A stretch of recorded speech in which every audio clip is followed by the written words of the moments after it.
त्यानंतर येतो cinematographer, director of photography, ज्याला DOP पण म्हटलं जातं, responsible for camera and visuals.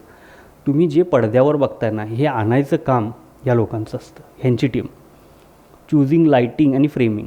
आता डिरेक्टर काय म्हणतो की मला हा सीन असा पाहिजे, ह्याचा हा ह्याची ही इंटेन्सिटी, हा मूड आहे, हे कॅरेक्टर्स इथं आहे. मग त्यानंतर ते कॅरेक्टरच्या ब्लॉकिंगसाठी फ्रेम काय लावायला पाहिजे, लाईटिंग कसं असलं पाहिजे, हे सगळं फायनल डिसिजन असतं सिनेमॅटोग्राफरचं.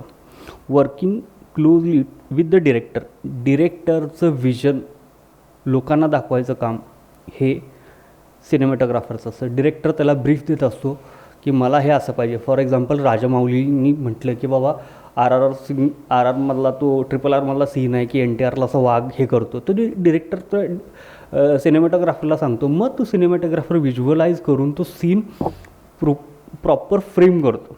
ओके.